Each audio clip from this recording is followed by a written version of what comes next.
Geetanjali institute of medical sciences की Jaipur unit के चिकित्सकों ने दुर्लभ बीमारी से पीड़ित बच्चे का सफल ऑपरेशन करके रिकॉर्ड बनाया है। भाखरोटा स्थित बच्चा अस्पताल में भर्ती बच्चा कौड़ा इक्वाइना सिंड्रोम यानी कि CES से पीड़ित था, जिसका मोनोपोर्टल एंडोस्कोपिक स्पाइन सर्जरी के जरिए सफल इलाज किया गया। ये खास रिपोर्ट देखिए। Gitanjali institute of medical sciences group ने जयपुर में कदम रखने के साथ ही बड़ा कीर्तिमान रचा है।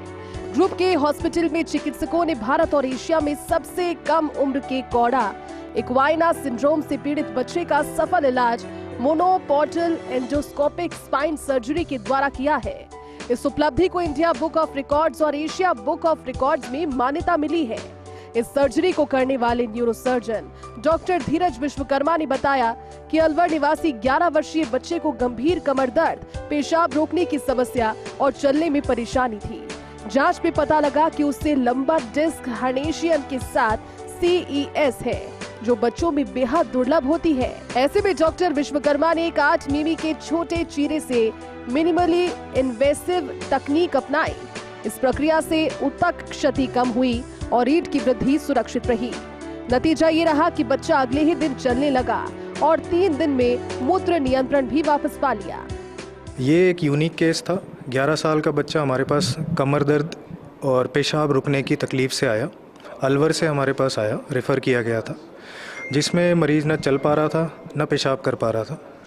अब इसकी उम्र को देखते हुए मैंने जो लेटेस्ट टेक्नोलॉजी अवेलेबल है स्पाइन की वो अप्लाई की, जो कि मोनोपोर्टल एंडोस्कोपिक स्पाइन सर्जरी है। मोनोपोर्टल मतलब बस एक छेद से हम जाते हैं, 8 mm का इंसिजन दिया जाता है, चीरा लगाया जाता है और बिना आसपास की चीज़ों को डैमेज किए हुए ऑपरेशन करके आ जाते हैं। ये एक न्यूरोसर्जिकल इमरजेंसी है, कौड़ा इक्वाइना सिंड्रोम था, तो इसमें हमने पहले बच्चे का ट्रीटमेंट किया और ये फ्री ऑफ कॉस्ट हुआ है बच्चे का। इस उपलब्धि के लिए Gitanjali institute of medical sciences के group vice president Anurag Jain और JIMS के प्रिंसिपल और ख्यातिनाम पीडियाट्रिशियन डॉक्टर अशोक गुप्ता ने पूरी टीम को बधाई दी।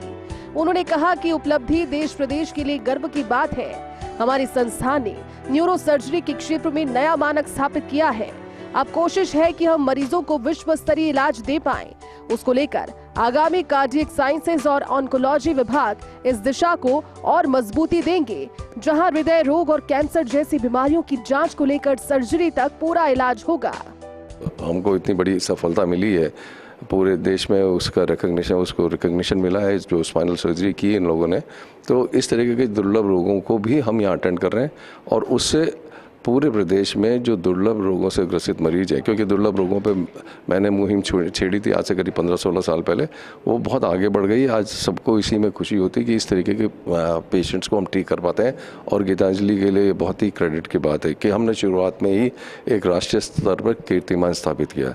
एट द सेम टाइम जब हम इस पर्टिकुलर केस की बात करते हैं कि एशिया बुक ऑफ रिकॉर्ड्स में हम गए, तो ये एक दूसरा रिजल्ट है इसी कमिटमेंट का towards the society of Rajasthan कि हमें अच्छा काम करना है, एक्सीलेंस लानी है हर काम में। तो हमारी न्यूरो सर्जरी में भी इसी तरीके के सिलेक्शंस हुए, हर ही ब्रांच में उस तरीके के सिलेक्शंस हुए। न्यूरो सर्जरी में जो हमारे साथ हैं डॉक्टर, वो MCH GB पंत से हैं, बहुत ही माना हुआ वर्ल्ड लेवल का इंस्टीट्यूट है। वहाँ से उन्होंने अपनी MCH डिग्री करी। उसके बाद में उन्होंने स्पेशलाइज फेलोशिप करी इस पर्टिकुलर काम में। जो ये मोनोपोर्टल वाला काम है, ये बहुत ही आधुनिक, नया और यूनिक तरीके का काम है। Gitanjali institute of medical sciences की जयपुर यूनिट को NMC ने हाल ही में 150 MBBS की सीट्स आवंटित की है। ऐसे में सर्जरी केवल एक चिकित्सकीय सफलता नहीं, बल्कि मेडिकल एजुकेशन के लिए बड़ी उपलब्धि है। ऐसे भी उम्मीद है कि संस्थान में इस तरह के नवाचारों से छात्रों और रेजिडेंट्स को काफी कुछ सीखने का मौका मिलेगा। साथ ही सरकार के योजनाओं के माध्यम से जरूरतमंद मरीज क्वालिटी ट्रीटमेंट भी ले सकेंगे। फर्स्ट इंडिया न्यूज के लिए विकास शर्मा की रिपोर्ट।